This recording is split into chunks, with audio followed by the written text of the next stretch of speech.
हो सर पकड़ हे पकड़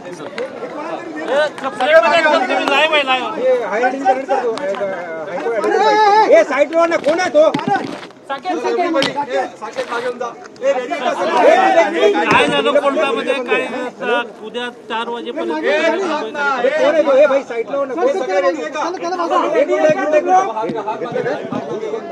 ओ पारुल भाई थोड़ा इंडिकेटर नीचे लो बूम राजे नेमकं काय झालं शेवटच्या बॉलवर तुम्ही सिक्सर मारला प्रशांत जी असं आहे की कोर्टाच्या प्रत्येक आदेशाचा सर्वांनी आपण सन्मान करायचा असतो जो दादांनी देखील इथून मागितला। आजपर्यंतच्या इतिहासामध्ये मराठ्यांनी या देशाचं या राष्ट्राचं या संपत्तीचं स्वातंत्र्यापूर्वी संरक्षण केलेलं आहे। हा दैदिप्यमान इतिहास आपल्याला शिवाजी महाराजांच्या इतिहासापासून जगत जात आहे, जगत ज्ञात आहे आणि हा असा जाज्वल्य इतिहास जागवण्याच्या 350-400 वर्षानंतर या मराठा समाजाच्या किंबहुना कुणबी या जातीच्या मागणीसाठी दादांचे 8वं उपोषण आहे ते आमरण उपोषण आहे। आपल्याला सर्वांना माहिती आहे की यापूर्वी 31 मे 2025 रोजी इथून मागे सरकारने लेखी दिलेल्या आश्वासनानुसार दादांनी यापूर्वीचे 6 ते 7 उपोषणं सोडलेली आहे। याचा प्रसाराने प्रचार आपल्या माध्यमातून बराच वेळा झाला पाहिला आणि सगळ्यांनी तो नोंद केलेला आहे। आपल्याला इथे सांगण्यास आनंद होत आहे की ज्या ठिकाणी दादांनी ही घोषणा 4 महिन्यापूर्वी केली याची कल्पना सरकारला या प्रशासनाला जाणीवपूर्वक यापूर्वी 4 वेळा 10 वेळा झाली आहे आणि आपल्या माध्यमातून बराच वेळा याची माहिती सरकारने आपल्याला सुद्धा दिलेली आहे। हे करत असताना सरकारकडे निवेदन आमरण उपोषणाचा असताना नियम 26 तारखेला आला, तो लागू केला। निवेदनाचा दिनांक हा 4 महिन्यापूर्वीचा होता। हा आता वादाचा मुद्दा आहे, आम्ही मांडू। पहिली गोष्ट दादांना जी पहिली परवानगी मिळाली ती नवीन बॉम्बे पोलीस ॲक्टच्या नवीन धोरणानुसार नवीन रूलनुसार मिळाली। त्या ठिकाणी ही डेजिग्नेटेड प्लेस जी आहे आझाद मैदान आपल्याला माहिती आहे 5000ची ही क्षमता असलेलं डेजिग्नेटेड प्लेस इथे देण्यात आलं दादांना आणि त्या ठिकाणी त्यांचं आमरण उपोषण आपल्या सर्वांच्या माहितीसाठी आपल्याला सगळ्यांना ती माहिती आहे सुरू झालं आणि त्या संदर्भातला अर्ज देखील त्यांनी तिथे केला। वेळ अशी आहे की त्या अर्जाच्या दिवशी 27 दिनांक 29 दिनांक 30 या दिवशी आपण निरंतर परवानगीचा अर्ज तेथे केलेला आहे। ज्या प्रकारे आंदोलकांनी किंवा ज्या प्रकारे आंदोलकांचे या 2 ते 3 दिवसात ज्या मानवी हक्क त्यांचे आहेत, आंदोलक काय आरोपी नाही आहे। पहिली गोष्ट आपण हे लक्षात घेतलं पाहिजे। आज आपल्या प्रिझन मॅन्युअलनुसार सुद्धा सर्व आंदोलकांना येथे आपल्याला सांगण्यात येते की मानवतेच्या दृष्टिकोनातून अन्न पाणी लाईट ज्या गरजेच्या गोष्टी आहे शौचालय पाणी पिण्यासाठी आंघोळीसाठी गरजेच्या असतात त्या देणं गरजेचं होतं। आंदोलन ज्या दिवशी पुकारलं त्या दिवशी सर्वांना अशी कल्पना होती की आपल्याला मुंबईला आझाद मैदानाला जायचं आहे, याची कल्पना सरकारला देखील होती। या संदर्भात देवेंद्र भारतीजी जे कमिशनर आहेत यांच्याजवळ त्या ठिकाणी बऱ्याचशा 12 तारखेला याची मीटिंग झाली। याचं संयोजन कसं करायचं यापूर्वी 26 तारखेला जी दादांनी डेडलाईन दिली होती त्या संदर्भात देखील चर्चा झाली। नेमकी काय त्यांनी त्यामध्ये प्रस्तावना केली, सरकारला काय आवाहन केलं याची देखील नोंद घेणं या ठिकाणी गरजेचं आहे। दुसरी गोष्ट अशी आहे की सरकारने जर दादांच्या मागण्या मान्य केल्या असत्या तर ही वेळ आमरण उपोषणाची किंवा याची वेळ इथे दादांवर आणि सरकारवर देखील आणि किंबहुना या गणेश उत्सवाच्या दृष्टिकोनातून कोणावरही आली नसती। इथल्या स्थानिक लोकांना सुद्धा त्याचा त्रास झाला नसता। हीच दादांची सर्व मराठ्यांची सर्व मराठा सेवकांची ही मनापासूनची इच्छा होती। परंतु सरकारने स्वतःहून वेळ घेऊन इथून मागे लेखी तिथे आश्वासन देऊन कोणतंही काम त्यांच्या वेळेत आणि दिलेल्या विहित मुदतीत पूर्ण केलं नाही याची कल्पना आहे। आज माननीय कोर्टाने 9 तारखेला त्या दिवशी 26ची जी पहिली सुनावणी झाली त्या 26 तारखेच्या सुनावणीमध्ये दादांना पार्टी करून घेण्यात आलं आणि त्यांना नोटीस बजावण्यात आली। ती नोटीस रिटर्नेबल ही 9 तारखेला म्हणजे येणाऱ्या 9 सप्टेंबरला ठेवली। परंतु काही अंतरिम अर्ज आज आले आणि आंदोलकांच्या ज्या वाईट गोष्टी आहेत किंवा ज्या वाईट गोष्टी काही घुसखोर आलेल्या आहेत त्यांच्या वाईट गोष्टी इथे दाखवण्यात आल्या। हरकत नाही, काही गोष्टी दादांनी सुद्धा सुरुवातीपासून निघाल्यापासून त्यांनी सांगितलं की आंदोलनकर्त्यांनी कोर्टाच्या सर्व आदेशाचं पालन करावं।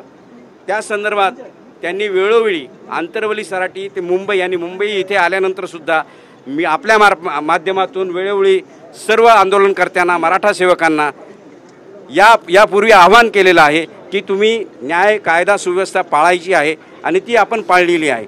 ज्याप्रमाणे त्या माननीय उच्च न्यायालयाने अटी घालून दिल्या होत्या त्या आपण सर्व पाळण्याचा प्रयत्न केला, परंतु दिनांक 29, 30 व 31 या दरम्यानच्या काळामध्ये आपण पाहिलं असेल भरपूर पाऊस होता आणि ज्या ठिकाणी डेजिग्नेटेड प्लेस आहे त्या ठिकाणी भरपूर पाणी साचलं होतं आणि आपण हेही पाहिलं असेल की एक पोलीस ऑफिसर तिथे भोवळून पडला आणि त्याला मदत मराठा सेवकांनी केली। वाईट गोष्टी दाखवल्या जातात, चांगल्या दाखवल्या जात नाहीत, आपल्याला त्या दाखवणं गरजेचं आहे। मराठ्यांनी आजपर्यंत कोणाचाही हक्क हिरावून घेतलेला नाही, उलट त्यांचे हक्क प्रस्थापित केलेले आहेत आणि त्यांचे हक्क अबाधित केलेले आहे। ही राजश्री शाहूंनी, शिवाजी महाराजांनी आणि सयाजीराव गायकवाडांनी आणि बऱ्याचशा अशा मोठ्या लोकांनी आपल्याला दाखवून दिलेलं आहे। तरी दादांचं हे आंदोलन हे सरकारविरुद्ध आहे, दादांचं आंदोलन हे प्रशासनाच्या विरुद्ध आहे। येथील लोकांना कोणताही त्रास देण्याचा त्यांचा कोणताही मानस किंवा उद्देश नाही, हे त्यांच्या आव्हानातून या वेळोवेळी दिसलेलं आहे। दुसरी गोष्ट अशी, काही समाजकंटक जे घुसलेले आहेत ते वेगवेगळ्या प्रकारचे बेकायदेशीर कृत्य करत आहेत, जेणेकरून आंदोलन भरकटण्याचा तिथे त्यांचा डाव आहे, परंतु दादांनी वेळोवेळी त्याविषयी त्यांचं क्लॅरिफिकेशन दिलेलं आहे। आज माननीय कोर्टाने एवढं सांगितलं आहे 5,000ची परमिशन आहे, तुम्ही 5,000 इथे राहा, बाकीचे इव्हॅक्युएट करा। त्या संदर्भात दादा आता पुढील आदेश जनतेला देतील। या आंदोलनामध्ये उग्रबाजी होते, अप्रत्यक्ष मान्य केलं, तुम्ही वेगवेगळ्या प्रकारचे आंदोलन असू शकतात हे मान्य केलं, पण आज कोर्टाने आझाद मैदान सोडून इतर सर्व जागा वॅकेट करण्याचे आदेश दिलेले, याकडे तुम्ही कसं बघणार, याबाबतच्या सूचना कशा पारित करणार? असं आहे, ज्या दिवशी नियम आला त्या दिवशी त्याच्या पूर्वीचा अर्ज आहे हे सरकार सांगत नाही। आज तुम्ही आंदोलक कशी येणार, कुठून येणार, दादांचं आव्हान 4 महिन्यापासून आहे। या सगळ्याच गोष्टींची बाब आपल्याला एकत्रित बघावी लागेल। एक पाय बांधायचा आणि दुसऱ्या पायाने पळायला लावायचं, अशा ह्या अटी व शर्ती ज्या असतात त्या तुम्ही घालून उपयोग नाही। तुम्ही सरकारने काय पाहिलं पाहिजे आंदोलनकर्त्यांचं, त्याच्यानंतर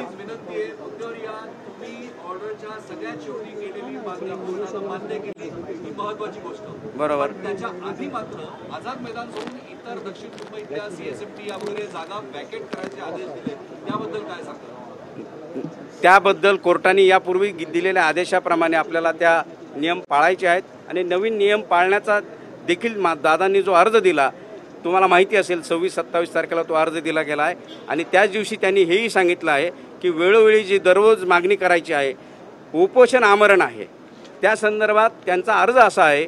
त्या दिवशीसुद्धा एक वेगळा अर्ज दिला की उपोषण आमरण उपोषण असल्यामुळे दररोज हा अर्ज करणं शक्य नाही। आज तुम्ही 9:30 ते 5:30 या ड्युटी केल्यासारखा तुम्ही एका ठिकाणाहून दुसरीकडे जाऊ शकत नाही, ही महत्त्वाची गोष्ट आहे आणि ही बाब आम्ही आमच्या अर्जामध्ये दिलेली आहे। ही बाब कोर्टापुढे जाणीवपूर्वक आणली जात नाही। आम्ही उद्या आता त्या गोष्टीबद्दल आम्ही उहापोह कोर्टापुढे कडू की एका ठिकाणाहून दुसरी ठिकाणी जाणं योग्य नाही। ही डेजिग्नेटेड प्लेस आहे, दादांचं आमरण उपोषण एका जागेवरच आहे। आमरण उपोषण असल्यामुळे दादांची तब्येत तशी खालावली आहे, त्यांना सकाळी ह्या गोष्टी मी बोलण्यास गेलो, परंतु त्यांची बोलण्याची ताकद आणि मनस्थिती नाही। आपण सगळे पाहता 4था दिवस आहे, तर आपण सुद्धा मी आपल्या माध्यमातून मराठा सेवकांना आंदोलकांना आवाहन करतो, शांततेत तुम्ही ज्या आदेश आहेत दादा सांगतील त्या तुम्ही पाळा आणि तुम्ही 5,000 सोडून याच्या व्यतिरिक्त तुम्ही त्या मैदानामध्ये किंवा मुंबईच्या कुठल्याही ठिकाणावर थांबू नये। तुम्ही म्हटलेलं आहे की आम्ही जरांगे पाटलांची समजूत काढू, कुठल्या मुद्द्यांवरती तुम्ही कुठल्या मुद्द्यांवरून समजूत काढणार आहे? त्या बरोबर आहे, गुणरत्न सदावर्ते जबाबदार वकील आहेत, त्यांनी जबाबदार वकिलासारखं वागावं आणि त्यांनी जे मध्ये जे मीडियाला वेगवेगळे बाईट्स देतात त्यामुळे आंदोलनकर्त्यांमध्ये कारण नसताना मनस्ताप व एक क्लेश निर्माण होतो आणि समाजामध्ये एक तेढ निर्माण होते, ती थांबवावी, त्यांनासुद्धा थांबवावं आणि मीडियाने सुद्धा त्यांना विचित्र प्रश्न विचारण्यापासून थांबवावे, ही नम्र विनंती आम्ही या ठिकाणी मराठा सेवकांनी केली। तुम्ही जरांगे पाटील यांची समजूत काढणार आहे असं कोर्टात म्हटलं, कुठल्या मुद्द्यांवर समजूत काढणार? आम्ही जरांगे पाटलांची एक मुख्य ते आंदोलनकर्ते आहेत, मराठा सेवक आहेत, ते स्वतःला मराठा सेवक म्हणून घेतात। या सर्व मराठा सेवकांनी महाराष्ट्रातून आलेल्या याची दखल प्रामाणिकपणे याची घेतली पाहिजे, त्यांचा आदेश तिथे पाळला पाहिजे. त्यांचा आदेश हा सर्वांसाठी आज शिरसावन्य आहे. आणि या उलट मी आता जाऊन सांगतो, आमच्या दोन्ही वकिलांनी राजेश टेकाळे जे असतील, डुबे जे असतील, यांनी तिथे सांगितलं की तुम्ही सरकारला त्यांनी केलेली मागणी मान्य करायला लावा, आंदोलन 1 दिवसात 1 तासात संपेल. हे दादांनी देखील सांगितलं, मी सुद्धा बऱ्याच वेळा मीडियासमोर सांगितलेलं आहे. आंदोलन वाढवण्याचं कारण काय? ठीक आहे, त्याला काही प्रोसिजर आहे, परंतु त्यांनी घोषणा केल्यानंतर लेखी स्वरूपात काही दिलं तर आंदोलन थांबू शकतं.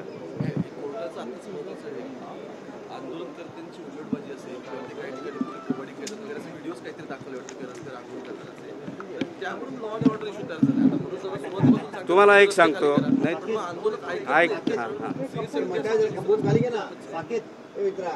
तुमचा प्रश्नच कळाला. बरं, असं म्हटलं की लॉ आणि ऑर्डरचा इश्यू तयार झाला असं सरकारने या सगळ्यामध्ये बघितलं पाहिजे होतं.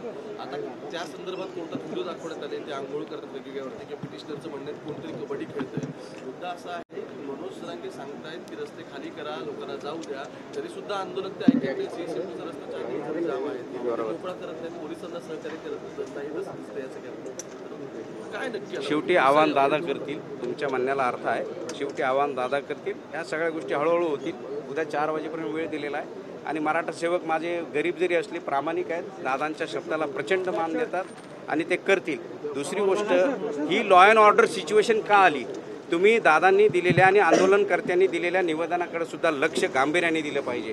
ज्या सुखसुविधा तुमच्या आमच्या मनामध्ये असतात, पाणी, लाईट, आंघोळीचं पाणी, संडास, शौचालय, त्याच्यानंतर जेवण, या गोष्टी तुम्ही अडून, तुम्हाला माहिती आहे 2 दिवस तिथे तुम्ही खाऊगल्ली बंद होती, कोणत्या कारणाने बंद होती, हे सरकारचं काम आहे. तुम्हाला जर जेवण पाणी मिळालं नाही, ह्या सगळ्या गोष्टी ऑब्वियस आहे, होणार. त्यामुळे ॲक्शनला रिॲक्शन असते. याकडे एक वेगळ्या अँगलने सुद्धा तुम्ही पाहिलं पाहिजे. पत्रकारांनी हे अधोरेखित केलं पाहिजे. ज्यावेळेस तुम्ही या संदर्भात अर्ज करतात, तुम्ही डिझास्टर मॅनेजमेंट करणं, मी 12 तारखेला मी आवर्जून देवेंद्र भारतींना त्या मीटिंगमध्ये सांगितलं होतं की तुम्ही ही सगळी सुखसुविधा उपलब्ध करण्यासाठी, वॉर रूम तयार करण्यासाठी, ट्रॅफिकचा रकस कमी करण्यासाठी, त्याचबरोबर गणेश फेस्टिवल असल्यामुळे आतील बांधवांना, बंधूंना जे या संदर्भात मुंबईत राहतात, या बहुल भागात 8 कॉर्पोरेशन एरियात राहतात, यांच्या घरी गणपती असतो, सगळ्यांच्या असतो. आणि हे आदराचं असं हे गणेश फेस्टिवल आपल्याला माहिती असतं मुंबईमध्ये आणि मुंबईच्या परिसरामध्ये.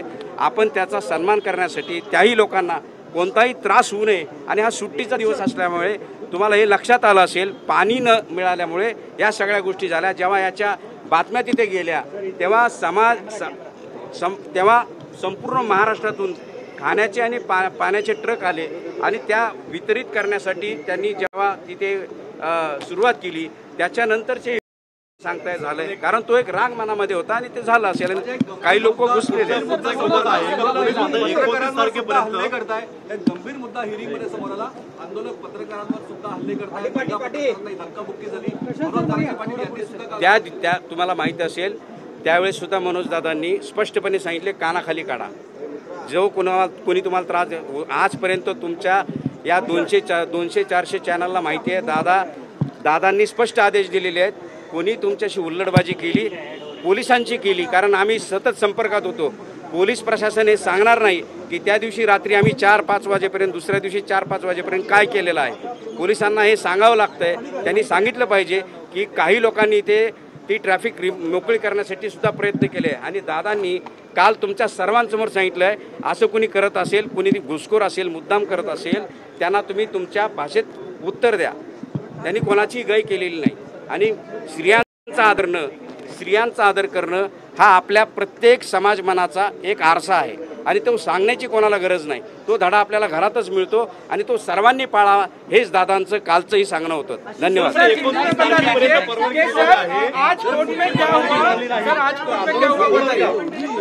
पर्यंत परवानगी आहे. जर पुढची परवानगी मिळाली नाही तर आंदोलन थांबवणार की पुढे काय करणार? तुमच्या माहितीसाठी सांगतो, दिनांक 27, दिनांक 29, दिनांक 30 हे अर्ज कुणीही आज कोर्टापुढे दाखवलेले नाहीत.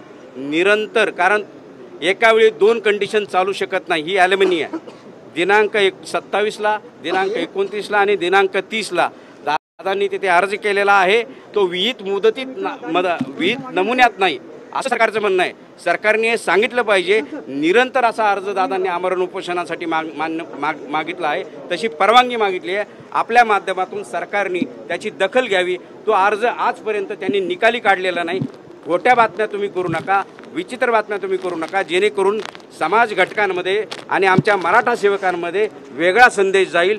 कृपा करून हा संदेश तुम्ही चांगल्या पद्धतीने पोहोचवा. आपल्या माध्यमातून मी हात जोडून दादांना विनंती करतो, एक समाज बांधव म्हणून. सर, हिंदी में बताइए कि आज कोर्ट में क्या हुआ है. या अशा ठिकाणी होणं ते काही स्पेशल नाही आहे आणि त्याची मागणी करणं तेही काही वेगळं नाही. कारण गैरसोय आणि हक्क याच्या कुठंतरी समन्वय साधला पाहिजे, म्हणून कोणीतरी ती मागणी केली आणि ती मागणी आमची नाही आहे. ती त्यांनी काल कोणीतरी त्यांना सुचवलं म्हणून ती मागणी आली आणि ते दिलं तर हरकत काय. या जमिनी, या कलेक्टर कचेरी, तुमच्या रेल्वेज या आमच्या छातीवर उभ्या आहेत. याची तुम्ही कृपया दखल घ्यावी. हे महाराष्ट्राला सांगावं. शेतकऱ्यांनी त्यासाठी जमिनी दिलेल्या आहेत. हे तुम्ही याची दखल घेऊन सांगितलं पाहिजे.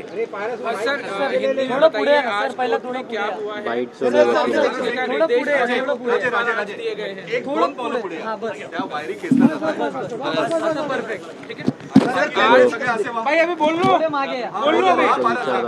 आज कोर्ट में क्या हुआ है. आज माननीय कोर्ट ने क्या आदेश दिए हैं. माननीय कोर्ट ने ये कहा है आपको डेजिग्नेटेड ग्राउंड दिया गया है, वो आज़ाद मैदान है. आप उससे ज़्यादा जो तादाद में लोग आए, तादाद बढ़ने के कारण आपको मालूम है 2 दिन खाना पानी और सब बंद था. इसलिए आपके माध्यम से मैं कहना चाहता हूँ कि ये खाली मराठा लोगों से ये रसद नहीं आई है. ये मुंबई के जनमन से अपने जो मानवता के तहत सबने मदद करने की. उसमें मुस्लिम बांधव है, उसमें हमारे मागासवर्गीय बांधव है और सभी जाति के ओबीसी बांधवों ने भी खाना भेजा है. इसकी नोंद आपके माध्यम से महाराष्ट्र में भी पहुंचाना चाहता हूं. और उनको ये बुरा लगा कि इनके लिए खाना खाऊ गली जो बंद है, इसकी वजह से पानी बंद है, पीने को पानी नहीं है. बच्चे लोग किधर जाएंगे, क्या खाएंगे, क्या पिएंगे. इसके लिए मानवता के माध्यम से, मानवता दिखाने के माध्यम से ये सब खाना और पीना इन्होंने भेजा है और उसका स्वीकार हमने किया है. सभी लोगों ने किया है. मुस्लिम बांधवों ने भी सब मदद भेजी है. आप कहीं से भी चेक कर सकते हो. कोर्ट में जो बात कही गई कि नियमों का उल्लंघन हो रहा है, जितना भी मराठा पारस पीछे ना, उसके बारे में अभी दादा उससे आह्वान करेंगे और कल तक 4 बजे तक आपको. कोर्ट की तरफ से क्या आदेश दिए गए. 4 बजे तक जो उससे ज़्यादा कोई पब्लिक है, जो आंदोलक है, वो वहाँ से जो एरिया है वहाँ से वो पार्टी की तरफ से ये कहा जाएगा कि जो वो हम उनको अभी ये ऑर्डर्स का पालन करेंगे आप लोग. ये ऑर्डर्स अभी हम उनको समझाएंगे और उसके बाद वो आदेश दे देंगे. सबसे महत्वपूर्ण सवाल ये है कि पिछले 2 दिन में महिला पत्रकारों के साथ इस आंदोलन में बड़ी बदतमीजियां हुई हैं. इस पर दादा जो है वो दादा ने इमीडिएटली आपके सामने इमीडिएटली पूरी मीडिया थी, आपके सामने इमीडिएटली दादा ने बोला उनके कान के नीचे दे दो. हम ऐसे लोग नहीं है, गलत करेंगे तो हम उनका स्वीकार करेंगे. महिला हमारे लिए शिवाजी महाराज को आपको मालूम, एक उदाहरण आपको मालूम है, कल्याण की सूबेदार जो पत्नी थी उसको हमने, आपको वो इतिहास मालूम है, उनको इज्जत से हमने ये किया था. उनको बहुत तहजीब से उनको हमने संवारा था और उनको हमने बहुत इज्जत से देखा था. तो ये हमारा मैसेज हमारे खानदान में है और हमको सबको ये सिखाया गया है. महिलाओं के साथ अपनी माँ बहन की तरह देखा जाए और उनका रिस्पेक्ट वही रहना चाहिए. इस देश की हर एक महिला आज तक 400 साल में कोई भी कह सकता है कि मराठे की वजह से इसको सेफ जोन में आज पाई गई है. इसलिए आपके माध्यम से सभी को मैं विनती करता हूँ, ऐसा कोई कर रहा है तो दादा की आदेश से महिलाओं को बोलता हूँ, महिला पत्रकारों को बोलता हूँ, तकरार कीजिए और उसको पुलिस के हवाले कर दिए. आपको जो इमीडिएटली एक्शन लेना है, मारना है, वो आप कर सकते हैं. सर, मेरा ये महत्वपूर्ण सवाल है. मनोज जरांगे पाटिल जिस दिन आए हैं उस दिन से सारे आंदोलनकारियों को कह रहे हैं कि आप लोग जो है ये जगह खाली कर दें. आप लोग जो है वो लोगों का ध्यान रखें, मुंबईकरों को दिक्कत नहीं होनी चाहिए, मगर खाली नहीं हो रही है जगह. अब इसमें क्या तर्क निकाला जा रहा है. सुनो, उनकी बात नहीं सुन रहे. दादा को प्यार करने वाले एक जगह से नहीं है. आप जानते हो 35 जिले हैं, उसमें से 30-31 जिले से लोग आए और वो हर एक घर से एक आया है. तो आप ये जान सकते हो कि उनको प्यार करने वाले लोग हैं.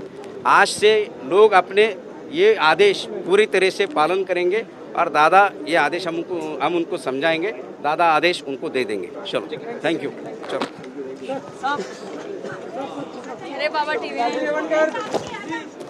टीव्ही टीव्ही काय हो थँक्यू। हे बाबा हे मित्रा त्याच्यावरून आता बाईट आला बघा मराठा त्याचे पॉइंट